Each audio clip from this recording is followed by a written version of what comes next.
오늘 우리에게 주신 하나님의 말씀은 열왕기상 17장 10절부터 14절까지 말씀입니다. 그가 일어나 사르밧으로 가서 성문에 이를 때에 한 과부가 그곳에서 나뭇가지를 줍는지라.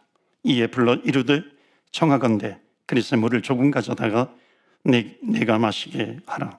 그가 가지러 갈 때에 엘리야가 그를 불러 이르되 청하건대 내 손에 떡 한 조각을 내게로 가져오라. 그가 이르되 당신의 하나님 여호와께서 살아계심을 두고 맹세하노니 나는 떡이 없고 다만 통에 가루 한 움큼과 병에 기름 조금 뿐이라. 내가 나뭇가지 둘을 주어다가 나와 네 아들을 위하여 음식을 만들어 먹고 그 후에는 죽으리라. 엘리야가 그에게 이르되 두려워하지 말고 가서 내 말대로 하려니와 먼저 그것으로 나를 위하여 작은 떡 한 개를 만들어 내게로 가져오고 그 후에 너와 내 아들을 위하여 만들라. 14절 말씀 우리 함께 합독합니다. 이스라엘의 하나님 여호와의 말씀이 나 여호와가 비를 지면에 내리는 날까지 그 통에 가루가 떨어지지 아니하고 그 병에 기름이 없어지지 아니하리라 하셨느니라. 아멘. 하나님의 말씀입니다. 오늘도 주의 말씀에 은혜 받는 그리고 한 주간 승리하시기를 축원합니다. 네, 고맙습니다. 과거를 이렇게 소환해 주셔서 제자교회를 개척할 때 교인들을 많이 내보냈어요. 제가 제발 좀 떠나라고. 그래서 제가 기억나요. 첫 예배 어른이 172명이 등록했습니다. 그리고 몇 달 후에 이제 개척 창립 예배 때 또 제가 가서 예배를 드렸는데 여러분이 이렇게 아름답게 성장하는 것이 저에게도 너무나 감격이고 감사였고요. 그동안 수고들 많으셨습니다. 그리고 언제나 제자교회는 제 마음속에 형제교회 같은 마음이 늘 있어요. 그러나 저는 이제 잊어주시기 바랍니다. 그 약속은 하고 여러분의 교회로 또 독립적으로 잘 부흥하시길 바라고 과거보다 더 큰 부흥이 앞으로 있기를 주의 이름으로 축원합니다. 짧은 시간이지만 하나님 말씀을 좀 나누려고 하는데 여러분은 어떻게 신앙생활 하시는지 잘 모르겠지만 저는 늘 이런 질문을 저에게 하고 평생을 걸어가고 있어요. 이게 뭐냐면 내가 주님을 진짜 믿는 사람인가? 나는 정말 주님을 믿는가? 믿는 흉내를 내고 있는 것인가? 믿는 흉내가 난다고 느껴질 때는 무조건 저는 엎드려 기도하기 시작합니다. 믿는 척 해가지고는 이 세상을 살 수가 없습니다. 신앙인으로는. 여러분 믿는 자가 되시길 바랍니다. 진짜 믿으면 겨자씨만큼 작아도 진짜 믿으면 역사하는 겁니다. 오늘 말씀 나누기 전에 그래서 좀 우리가 전제로 이해할 게 필요한데 첫째는 이런 겁니다. 믿음의 근거, 믿음의 출처가 어디일까? 믿음은 어디에서 나오는 것일까? 많은 분들은 기독교인들 가운데도 어떤 특별한 체험 이런 것들을 강조합니다. 반드시 체험이 있어야 합니다. 그런데 성경은 정확하게 믿음의 출처를 말하고 있습니다. 믿음은 들음에서 나며 들음은 그리스도의 말씀으로부터 말미암느니라. 믿음의 근거는 말씀이어야 합니다. 말씀을 깨달을 때 믿음이 태어나는 겁니다. 맞죠? 이렇게 비유해 볼게요. 10,000불짜리 체크를 받으면 기분이 좋을까요? 나쁠까요? 너무 좋죠? 네, 얼굴에 생기가 도시네요. 네. 여러분, 이 실체가 있기 때문에 기쁜 거예요. 이게 중요한 거예요. 이 실체를 기뻐할 줄 아는 거예요. 주님을 기뻐하는 거냐? 이게 실체가 돼야 한다는 겁니다. 이거는 기뻐할 줄 아는데 예배 나와도 전혀 기쁨이 없다. 실체가 아닌 거예요. 못 깨달은 거예요. 그분을 못 깨닫고 어떻게 주님을 사랑할 수 있겠습니까? 이렇게 비유해 볼게요. 제가 10,000불 체크를 어른에게 주면 다 기뻐해요. 근데 10,000불 체크를 1살 된 애기한테 주면 얘가 어떻게 할 것 같습니까? 이거를 적극적으로 대답해 보세요. 어떻게 해요? 낙서하고 어떻게 할 것 같아요? 찢어버리겠죠. 왜요? 가치를 모르는 거예요. 여러분이 교회를 다 다녀도 말씀의 가치를 모르면 똑같은 일이 벌어지는 거예요. 아무런 감격이 없이 30년 교회 다닐 수 있는 거예요. 왜? 깨닫지 못했으니까. 깨달아야 믿음이 생기는 겁니다. 오늘 말씀을 깨닫는 복을 주시길 원합니다. 오늘 말씀을 조금 더 잘 이해하기 위해서 한 가지만 더 설명드려 갈게요. 구약에는 예수님이 계세요, 안 계세요? 구약에 육으로는 안 계세요. 그런데 계셨죠, 삼일체니. 그런데 그림자로 나타나세요. 유월절에 어린 양의 피로 상징으로 나타나세요. 특별히 레위기에 보면 속죄 제사의 상징으로 나타나세요. 죄인들이 자기 죄의 사함을 받기 위해서 구약의 속죄 제사에 보면 레위기에 반드시 드리는 의무 제사예요. 그때 반드시 죄인이 사함 받기 위해서는 뭐를 끌고 와서 제사를 드려야 됩니까? 속죄 제사, 속죄 제물을 반드시 가지고 와야 속죄함을 받습니다. 근데 이 모든 구약의 방법은 하나님이 약속하신 것이고 장차 오실 예수님을 상징하기 위해서 이 방법을 사용하신 거예요. 왜? 똑같은 패턴으로 주님이 오실 것이기 때문에. 그래서 죄인들이 짐승을 끌고 올 때 그냥 오지 않죠. 흠 없는 짐승. 왜? 주님을 상징하기 때문에. 그리고 가지고 오면 짐승의 머리 위에 어떻게 해요? 뭐를 얹어요? 두 손 얹고 안수하죠. 그때 어떤 일이 벌어져요? 내 죄가 어떻게 돼요? 자신 있게 말하셔도 돼요. 어디로 가요? 전가, 짐승에 옮겨지는 거죠. 믿는 거죠, 우리가. 이 일이 가능한 이유는 우리 기분 때문에 이루는 게 아니에요. 하나님이 그렇게 하라고 하셨기 때문에 주님이 말씀하신 건 반드시 그대로 되니라. 주님이 다시 오시리라 반드시 오실 거예요. 우리가 믿고 사는 거예요. 그래서 안수합니다. 죄가 옮겨지죠. 여러분, 죄가 옮겨만 져가지고는 구원이 안 돼요. 네, 또 죄를 짓 건데. 죄가 전가만 돼서는 우리의 구원이 온전할 수가 없습니다. 어떤 일이 벌어지냐? 하나도 흠이 없으신 장차 오실 예수님을 상징하는 짐승을 우리가 구약시대는 제사를 드리는데 그 위에 손을 얹고 우리가 기도할 때 내 죄만 가면 안 되는 거예요. 내가 예수 믿을 때 어떤 일이 벌어지냐면 우린 또 죄를 질 사람이잖아요. 그분의 의로우심이 나를 덮는 일이 상호 교환이 일어나야 되는 거예요. 이것을 구원이라고 하는 거예요. 내 죄가 사함받았다? 또 짓는 걸. 예수를 믿을 때 하나님의 자녀로 거듭나는 권세는 그분의 의로움이 나를 덮어주시는 justification이라는 칭의의 사건이 일어나야만 우리는 온전한 구원을 받게 되는 거예요. 그러므로 짐승으로는 그렇게 온전한 구원을 받을 수 없죠. 그것을 믿음의 행위로 보시기 때문에 주님이 여겨주셔서 구원받는 거죠. 그런데 예수님은 완전하고 흠없는 하나님이셔서 우리 죄인이, 죽게 된 죄인이 주님을 영접하는 그 순간에 우리의 모든 죄가 옮겨가는 것뿐만 아니라 그분의 의로 나를 덮는 사건이 일어나는 줄로 믿습니다. 그래서 우리는 그 칭의 때문에 하나님의 나라에 들어가는 거죠. 이 이야기를 드리는 이유는 오늘 본문과 관계있기 때문에 드리는 겁니다. 오늘 사라밧 과부 이야기는 너무나 잘 아는 유명한 얘기입니다. 엘리야가 그리시네가에 있다가 이제 사라밧으로 옵니다. 근데 마침 사라밧 과부가 나무를 줍고 있는데 먹을 것 좀 달라고 하는 장면이 나옵니다. 저는 이 본문에서 좀 이해가 안 되는 장면이 나와요. 먹을 걸 달라고 하는데 먹을 게 없다는 거예요, 자기 집에. 가루 요만큼, 기름 요만큼. 그래서 하는 말이 뭔지 아세요? 내 아들과 내가 요거 먹고 죽을 수밖에 없는 가난한 집이라고 얘기합니다. 그때 엘리야가 한 말이 참 특별합니다. 여러분, 그 가난한 과부, 그 다음에 아들밖에 없는데 자기가 먹고 죽을 것밖에 없다 그러면 당신들이 먹으라고 그래야 돼요? 나를 달라고 그래야 돼요? 예? 뭐가 정상이에요? 그래, 먹고 죽으시라고. 죽으라고 얘기까지 할 필요 없겠죠. 먹으시라고 얘기해야 이게 정상 아닙니까? 저희 아버님도 목회를 하셨는데 저희 아버님 목회할 때는 성미라는 게 있었습니다. 교인들이 성미를 다 정성껏 떴죠. 저희는 그래서 목회자 가정으로 성미를 먹고 자랐습니다. 어떤 교인이 쌀이 나올 때 햅쌀을 사다가 이렇게 쌀줄에 종이봉다리에 갖다가 햅쌀 드시라고 주실 때가 있어요. 아직도 기억나요. 저거 먹고 싶은데 우리 아버님은 우리 교인 중에 그 당시 돈 주고 햅쌀을 사 먹을 수 없는 집에 갖다 주고 오세요. 제가 본 목사가 이런 거예요. 삶의 본이 되어주셨던 분이에요. 근데 엘리야를 보니까 이게 너무, 이게 왜 이래 이 사람 도대체.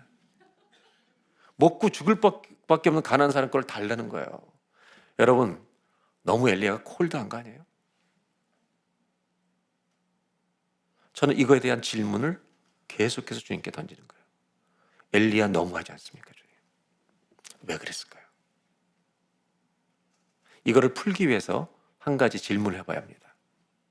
여러분, 사르밧 과부가 가난하게 그쪽에서 죽고 있었는데 엘리야는 사실 그리시네가 있었습니다. 물이 다 말라서 이제 내려왔는데, 혹시 여러분이 아는 성경 상식으로 하나님이 사르밧 과부에게 엘리야가 올 테니 좀 잘 먹여라라는 얘기를 부탁하신 적이 있어요, 없어요? 없죠? 우리가 아는 상식은 없어요. 근데 성경이 정말 뭐라고 말하는지 보려고요. 그래서 성경을 똑바로 읽어야 돼요. 열왕기상 오늘 읽은 본문에 10절부터 읽었는데 9절을 보겠습니다. 하나님이 엘리야에게 하신 말씀이에요. 9절 한 절만 우리 다 같이 한번 천천히 읽겠습니다. 시작. 너는 일어나 시돈에 속한 사르밧으로 가라. 거기 머물러 그곳 과부에게 명령하여 너에게 음식을 주게 하였느니라. 자, 이 구절을 가지고 대답하셔야 돼요. 하나님이 엘리야에게 사르밧으로 가라고 말씀하시면서 과부가 너를 음식을 줄 거야, 그에게 명하였다고 주님이 하셨어요, 안 하셨어요? 아까는. 정말 제가 신기한 게 많은 교인들이 이 얘기한 걸 몰라요. 이게 왜 그렇게 중요하냐면 엄청난 본문 해석하는데 차이가 생기는 거예요. 목사님이신가요? 잠깐만 나와보세요. 미안한데 사르밧 과부 역할 한 번만 해줘요. 사르밧 과부에게 하나님 말씀을 주셨어요, 안 주셨어요? 오니까 먹여라. 주셨어요, 안 주셨어요? 주셨어요. 근데 엘리야가 와서 달라는데 못 주겠다는 거예요. 근데 이걸 달라는 말은 엘리야가 콜드하고 냉담해서 달라는 말이 아니에요. 사르밧 과부는 말씀을 받았는데 순종할 실력이 없는 거예요. 예배를 드리는데, 말씀을 듣는데 오늘 나한테 주신 말씀이구나 올 때가 있죠. 성경을 읽어도 올 때가 있죠. 그런데 이거를 순종하면 우리 집이 망할 것 같은 거예요. 이렇게 하면 세상에서 살 수가 없을 것 같은 거예요. 수많은 교인들이 말씀을 가졌는데 순종할 실력이 없어요. 고민하는 거예요. 내 길을 가는 거예요. 내 욕심대로 가는 거예요. 엘리야가 차가워서 이걸 달라고 한 게 아니에요. 나한테 줘. 주님 말씀하셨잖아. 무슨 뜻인지 아세요? 말씀대로 해봐. 말씀대로 해봐. 주님이 어떻게 하시나.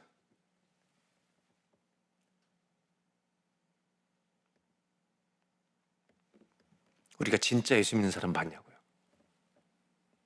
말씀대로 진짜 해보냐고요? 죽을 것 같은데 벼랑 끝으로 밀어버리는 거예요. 주님 말씀하신 대로 벼랑 끝에 가서 쓰게 하는 거예요. 왜? 그 자리는 네 돈이 책임지는 자리가 아니야. 하나님만이 책임지시는 자리야. 그리로 가봐.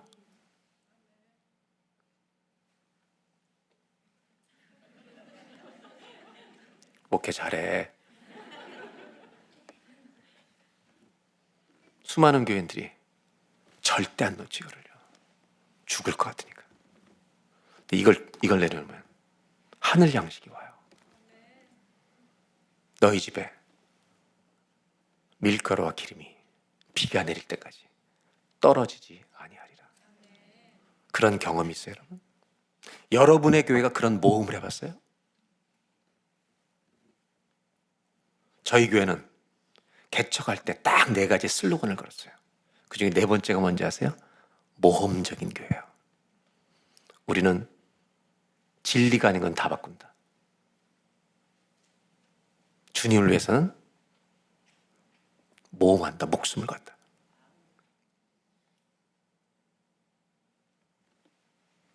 엘리야가 차가운 사람이 아니에요. 믿음의 사람이기 때문에 믿음의 말을 하는 거예요. 벼랑 끝으로 가서 봐. 주님 말씀하신 대로 서봐. 죽는 자리야. 죽을 것 같은 자리야. 근데 거기는 주님만이 네 인생을 책임지죠. 이런 자리에 서보는 성도가 되시길 바라고, 여러분 그런 제자교회가 되시길 바랍니다.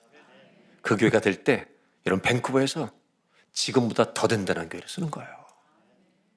우리의 힘으로 가지 말고 오직 여호와의 신으로, 주의 능력으로, 주의 은혜로 가는 거예요.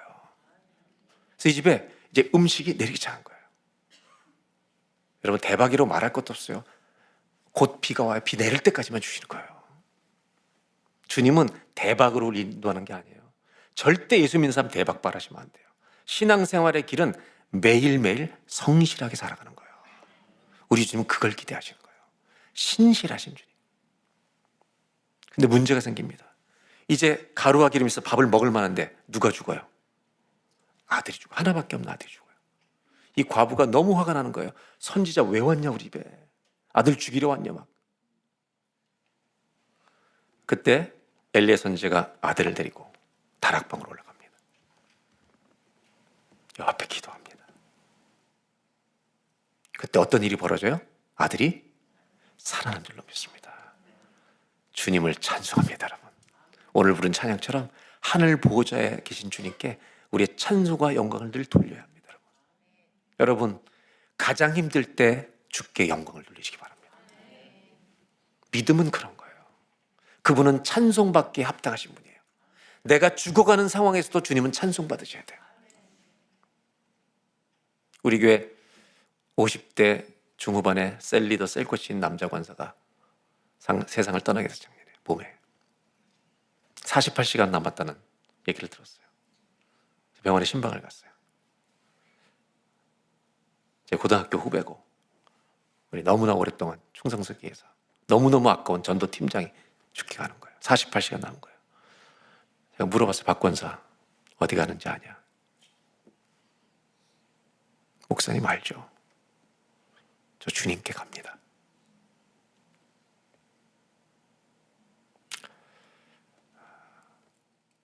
주님 앞에 가면 무슨 말 할래? 뭐라고 말할래? 주님 뵈면 두 가지 얘기할 거래요. 첫째는 하나님 죄송합니다. 두 번째는 하나님 한번 안아 주십시오.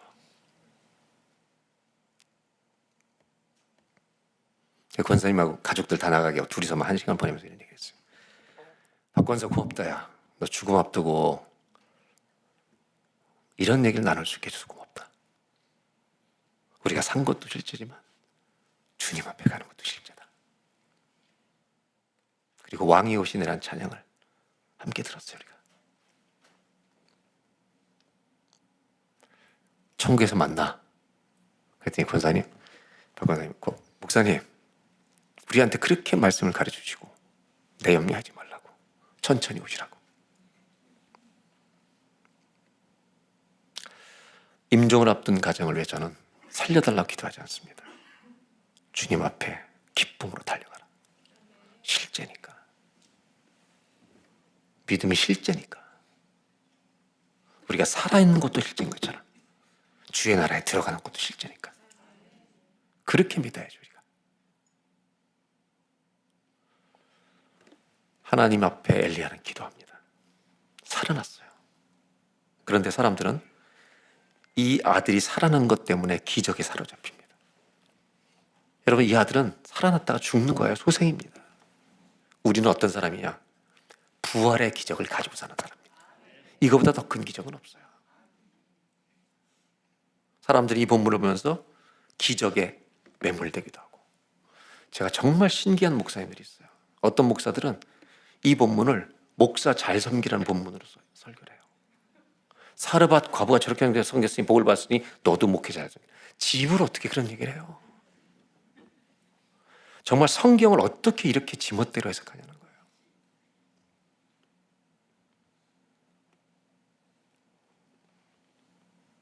이 본문에는 기적보다 중요한 뜻이 있어요.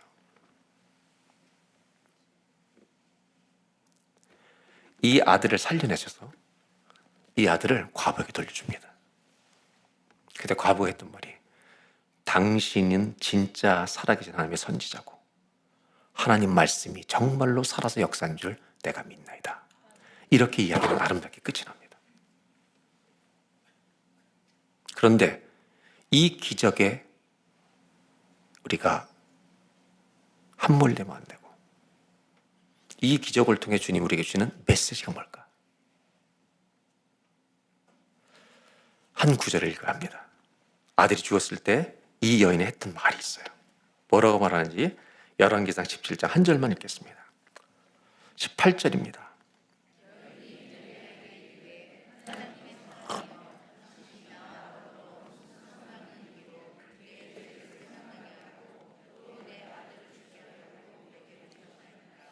아들이 죽자마자 이 과부가 한 말이 뭔지 아세요? 얘가 왜 죽었지? 죽자마자 뭐가 생각났어요? 뭐가 생각났어요? 아들이 죽은 게 내 죄 같은 거를 알아버린 거예요. 우리가 잘못할 때 우리를 치는 것보다 자식을 칠 때 부모는 더 회개하는 거예요. 죽자마자 이 아줌마는, 이 과부는 다른 생각한 거예요. 내 죄 때문에 죽구나, 아들이. 내 죄와 아들의 죽음을 연결시켜버린 거예요. 죄의 결과가 죽음이라는 거 안 거예요.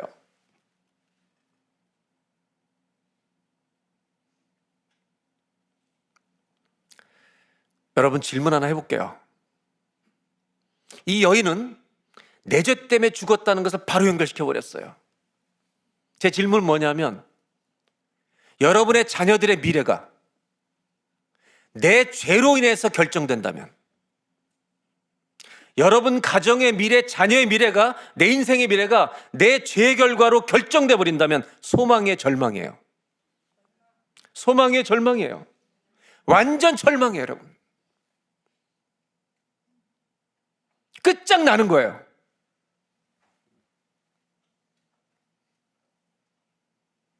우리는 사람들이 우리를 알까 봐 두려워, 사실은요. 자식들이 여러분 다 알면 힘들어요, 여러분. 고 목사님이 얼마나 준수한 인물이에요. 신 목사님이 뒤로, 이 두 분들은 왜 이렇게 이게 잘생긴 거야, 다. 근데 보세요. 고 목사님, 사모님이 목사님을 다 알았으면 결혼했겠어요? 했겠냐고. 뭘 대답을 안 해요, 목사님. 제 아내가 저를 다 알았으면 결혼 안 해요. 몰라서 한 거예요, 일부만 알고. 내 가족들의 미래가, 자식들의 미래가 내 죄의 결과로 온다면 절망에 소망이 1%도 없어요. 이 자식을 살려준 이유가 뭔지 아세요? 여기 복음이 있는 거예요. 왜 이 일을 하셨는지 하나님이. 기적 자체가 아니라 기적을 통해 주신 메시지가 뭔지. 신명기 21장을 보겠습니다. 두 절만 보겠는데 22절, 23절. 다 같이 읽겠습니다. 두 절만 시작. 사람이 만일 죽을 죄를 범함으로 내가 그를 죽여 나무에 달거든 그 시체를 나무에 밤새도록 두지 말고 그날에 장사하여 내 하나님 여호와께서 내게 기업으로 주시는 땅을 더럽히지 말라. 나무에 달린 자는 하나님께, 여러분 모세에 주신 신명기 토라라고 하는 율법에 있어요. 하나님 뭐라고 하시냐면 나무에 달린 자는 저주받은 자야. 너희가 죄를 져서 그 말에서 누구를 매달아서 나무에 죽이거든 해가 지기 전에 끄집어내려. 왜? 그냥 놔두면 이 도시 전체가 저주가 돼. 이렇게 말씀하신 거예요. 하나님의 말씀이에요. 나무에 달린 자는 뭐 받은 자다? 저주받은 자다. 구약에 정통했던 사도 바울은 이 신명기 21장을 다른 복음을 전하면 저주받을지다. 우리는 오직 은혜로만 구원받는다. 이거를 가르치는 갈라디아서를 전하면서 갈라디아 3장에 신명기를 인용하는 거예요. 3장 2절만 보겠습니다. 제가 읽어드릴게요. 그리스도께서 우리를 위하여 뭘 받으셨어요? 왜 예수님이 나무 위에 달리신 거예요? 왜 나무 위에 달리신 거예요? 우리가 받아야 될 모든 저주를 가져가시기 위해서 속죄의 제물이 되셔서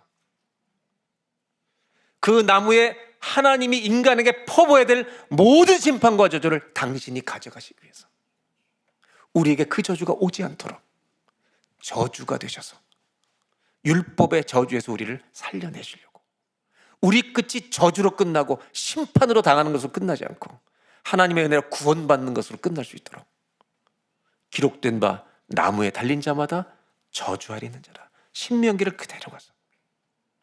그 이유는 14절 다 같이 읽겠습니다.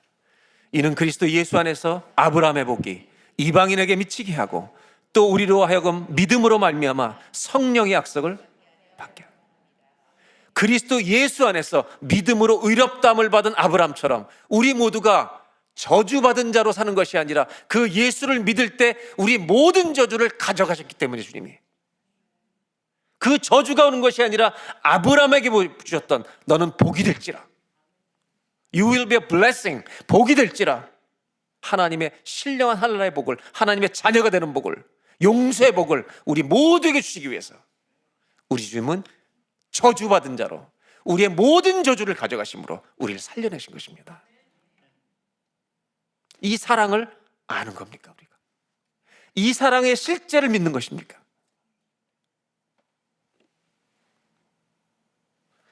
이 기적으로 돌아오면 한 번만 더 나와주세요. 아들이 죽어서 받았어요. 이 아들을 살려서 돌려줄 때 얼마나 기쁩니까? 여기 복음의 메시지가 있어요. 네 아들의 미래는 네 죄 때문에 죽었다고 생각했지. 하나님을 믿는 가정의 자녀들의 미래는 네 죄의 결과로 오지 않아. 예수님이 가져가셨기 때문에. 예수를 통해 주신 하늘나라의 은혜와 축복이 너희 가정에 임할지어다. 기적보다 더 중요한 게 뭔지 아세요? 우리 가정의 미래는, 내 자식들의 미래는 내 죄의 결과로 오면 소망이 없어요. 절망해야 돼요. 땅을 치셔야 돼요. 그런데 우리 자녀들의 미래는 예수 그리스도의 은혜의 결과가 올 거예요. 넘어지고 쓰러지고 고통을 만나지만 십자가에서 우리 주님이 모든 저주를 가져가셔서 저주가 임하는 것이 아니라 그를 통하여 우리에게 주시는 에베소에 있는 하늘의 신령한 복이 예수 그리스도 안에서 우리에게 임하게 하시도록. 그분이 예수님이 아니십니까? 이분을 알지 못하면 어떻게 주님을 사랑하겠습니까? 은혜는 갚을 수 있는 거예요, 없는 거예요? 은혜는 갚을 수 있으면 은혜가 아니에요. 저희 어머니가 94세로 혼자 사세요. 원주에. 갈 때마다 하루를 제가 사는데 아들이란 놈이 참 정말 제가 아들이지만 정말 아들은 한심해. 제가 볼 때 어머니 불편한 거 없으십니까? 그냥 다리가 아프지. 그럼 제가 뭐라는지 아세요? 연세가 많으면 다 그런 거예요. 제가 말해놓고도 정말 아들 진짜 재미없다 인간. 기억나는 게 뭔지 아세요? 우리 이민자는 부모님들에게 특별한 마음이 있잖아요. 떨어서 하니까. 초등학교 때 통닭, 1년에 한 번 통닭, 전기구이 통닭이 동네에 하나 있었는데 그걸 가족들이 모여서 먹을 때 사남매가 먹으면 저희 어머님들 하시는 말씀, 많이들 먹어. 나는 안 좋아한다. 미친 듯이 먹었죠, 우리는. 나이가 20이 됐을 때 어머님이 나 안 좋아한다. 많이 먹어라. 20이 됐는데도 미친 듯이 뜯어먹으면 우리가 미친 놈이죠.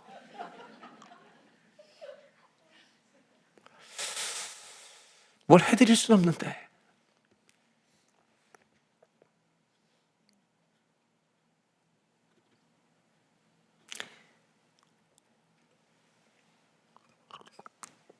왜 어머님 뵈면 눈물이 나는 거예요? 은혜를 알잖아요. 은혜는 갚는 게 아니에요. 기억하는 거지. 주님의 은혜를 기억하세요. 그 사람은 그분을 위해 뭔가를 해요. 그 사람이 사랑할 수 있는 거예요. 기도합시다. 주님 감사합니다. 우리 자식들의 미래가, 우리 가정의 미래가 내 죄의 결과로 온다면 절망입니다. 오늘 구약의 이 말씀 속에 십자가의 복음을 봅니다. 왜 나무 위에 달리신 겁니까?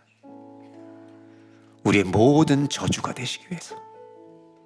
하나님의 심판과 저주와 진노가 죄인들에게 임하지 않도록 나무 위에서 저주가 되어주셔서 감사합니다. 주님이 그 저주를 가져가심으로 그를 믿는 자는 살고 부활에 참여하고 하나님의 나라 백성이 되고 하나님의 자녀로 이 땅을 살다가 주의 나라에 유산을 받고 들어가게 될 줄로 믿습니다. 하나님, 그것을 모르고 어떻게 우리가 주님을 사랑합니까? 그것을 모르고 어떻게 우리가 진짜 예배를 드릴 수 있겠습니까? 하나님 감사합니다. 은혜를 잊지 않는 자가 되게 하여 주시옵소서. 오늘 이 예배가 하나님 저희 가정 살려주셔서 감사합니다. 저 같은 죄인을 건져주셔서 감사합니다. 우리 자녀들의 미래가 내 죄 때문에 절망으로 가는 것이 아니라 하나님의 은혜의 결과로 나오게 해주시는 이 놀라운 십자가 은혜 베풀어 주셔서 감사합니다.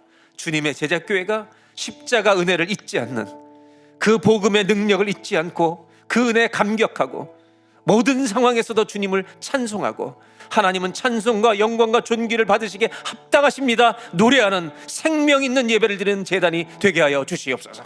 우리 다 같이 한번 합심하여 2, 3분만 기도하겠습니다.